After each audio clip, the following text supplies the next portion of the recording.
الحمد للہ رب العالمین والصلاة والسلام علی سید المرسلین اما بعد فاعوذ باللہ من الشیطان الرجیم بسم اللہ الرحمن الرحیم۔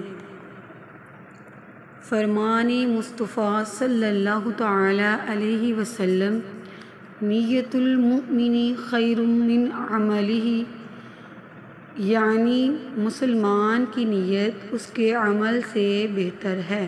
سب سے پہلے ہم نیت کی بات کر لیتے ہیں، یعنی جیسی نیت ویسی مراد کہا جاتا ہے نا۔ تو آج میں تفسیر سورہ نور شروع کروانے جا رہی ہوں۔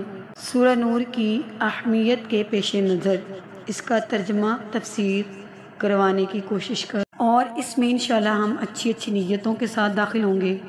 اس کورس کو ہم نے دلچسپی اور لگن کے ساتھ سیکھنا ہے۔ جو کچھ اس میں سکھایا جائے گا اس پر انشاءاللہ عز و جل پورا عمل کرنے کی کوشش کریں گے، اور جہاں تک ہمیں ضرورت محسوس ہوئی وہ چیزیں ہم اپنی نوٹ بک میں بھی لکھ لیں گے۔ اگر کسی طالبہ کو عبارت یا مسئلہ سمجھنے میں دشواری ہوئی تو حتی الامکان سمجھانے کی کوشش کروں گی۔ سبق سمجھ میں آ جانے کی صورت میں حمد الہی بجا لاؤں گی، اور سمجھ نہ آنے کی صورت میں دعا کروں گی اور بار بار سمجھنے کی کوشش کروں گی۔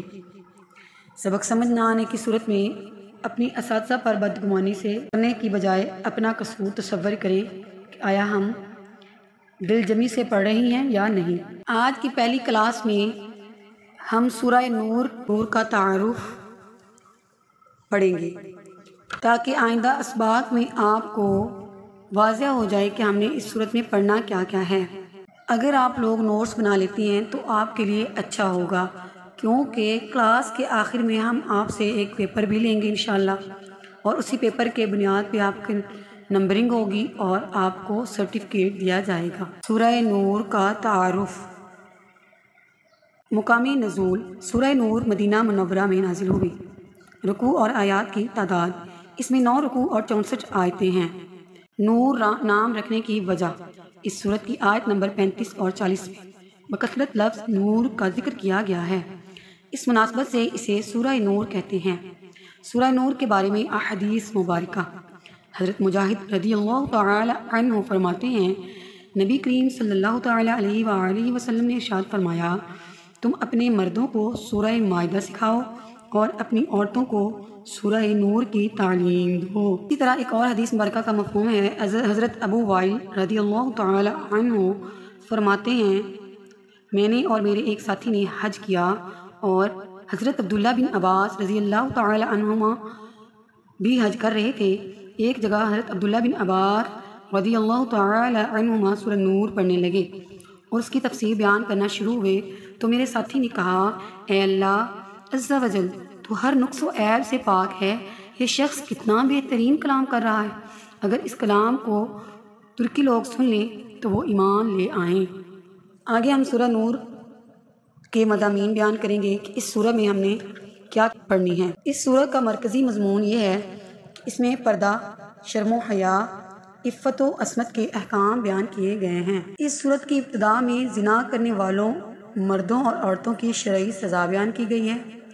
نیز مشرکہ عورت اور زانیہ عورت سے نکاح حرام قرار دیا گیا ہے، البتہ بعد میں زانیہ عورت سے نکاح کی حرمت منسوخ کر دی گئی اور مشرکہ عورت سے نکاح کی حرمت باقی رکھی گئی۔ نمبر 2، پاک دامن عورتوں پر زنا کی تہمت لگانے اور اسے 4 گواہوں سے ثابت نہ کرنے والے کی شرعی سزا بیان کی گئی ہے۔ اس میں لعان کے احکام بیان ہوئے ہیں۔ اس میں ام المومنین حضرت عائشہ صدیقہ رضی اللہ تعالی عنہا پر منافقین کی طرف سے لگائی جانے والی جھوٹی تہمت کا واقعہ بیان کیا گیا، اور جو مرد و عورت اس تہمت میں لگانے والے تھے اسے 80 کوڑے مارنے کا حکم دیا گیا، اور اس معاملے میں چند مسلمانوں پر بھی عتاب کیا گیا، یعنی سزا دی گئی۔ اس صورت میں حضرت ابو بکر صدیق کی شان بیان کی گئی ہے۔ اس صورت میں ہم اجتماعی زندگی گزارنے کے اصول بیان کریں گے کہ گھروں میں داخل ہوتے وقت اجازت لی جائے، نگاہوں کو نیچا رکھا جائے، شرمگاہوں کی حفاظت کی جائے، غیر محرم عورتوں کے سامنے یا مردوں کے سامنے عورتیں اپنی زینت ظاہر نہ کریں، جو لوگ شادی شدہ نہیں اور شادی کرنے کی استطاعت رکھتے ہوں تو ان کی شادی کر دی جائے، اور جو شادی کی استطاعت رکھنے کے باوجود نہیں رکھتے وہ اپنی عفت و عصمت کی حفاظت کریں۔ کفار کے اعمال کی مثال بیان کی گئی ہے۔ اللہ تعالیٰ کے وجود اور وحدانیت پر دن اور رات کے پلٹنے سے، بارش نازل کرنے، زمین و آسمان کے پیدا کرنے اور پوری کائنات کے اللہ کی بارگاہ میں جھکنے، پرندوں کی پرواز اور عجیب و غریب قسم کے جانور اور کیڑے مکوڑے پیدا کرنے سے استدلال کیا گیا ہے۔ منافقوں اور سچے مسلمانوں کے اوصاف بیان کیے گئے ہیں۔ منافق اللہ سبحانہ و تعالیٰ اور اس کے رسول کے حکم سے اعراض کرتے ہیں، جبکہ ایمان والے اللہ تعالیٰ اور اس کے رسول کے احکامات کی اطاعت کرتے ہیں۔ نیک اعمال کرنے والے مسلمانوں سے اللہ تعالیٰ نے زمین کی خلافت عطا کرنے کا وعدہ فرمایا ہے۔ 3 اوقات میں غلاموں اور بچوں کو گھر میں داخل ہونے کے احکام بیان کیے گئے ہیں۔ معذور مسلمانوں سے جہاد کے حکم میں تخفیف کی گئی ہے۔ قریبی رشتہ داروں اور دوستوں کے گھروں سے اجازت کے بغیر کھانے کا حکم بیان کیا گیا ہے۔ بارگاہ رسالت کے آداب بیان کیے گئے ہیں۔ سورۃ مومنون کی ساتھ اس کی کیا مناسبت ہے؟ سورہ نور کی اپنے سے ماقبل سورہ مومنون کے ساتھ مناسبت یہ ہے کہ سورہ مومنون میں ایمان والوں کا ایک وصف بیان کیا گیا کہ وہ اپنی شرمگاہوں کی حفاظت کرتے ہیں، اور سورہ نور میں ان لوگوں کے احکام بیان کیے گئے جو اپنی شرمگاہوں کی حفاظت نہیں کرتے۔ نیز سورہ مومنون میں صالحین کے اوصاف بیان کیے گئے ہیں، جبکہ سورہ نور میں فاسقین کے اعمال بیان کیے گئے ہیں۔ پیارے پیارے اسلامی بہنوں اور بھائیوں، آج کا ہمارا لیکچر یہی تھا۔ انشاءاللہ اگلی ویڈیو میں ہم سورہ نور کی تفسیر اور ترجمہ ساتھ تجوید شروع کریں گے۔ اگر میری ویڈیو پسند آئی ہے تو میری ویڈیو کو لائک کریں، میرے چینل کو سبسکرائب کریں، اپنے فیملی فرینڈز کے ساتھ شیئر کریں۔ اللہ حافظ۔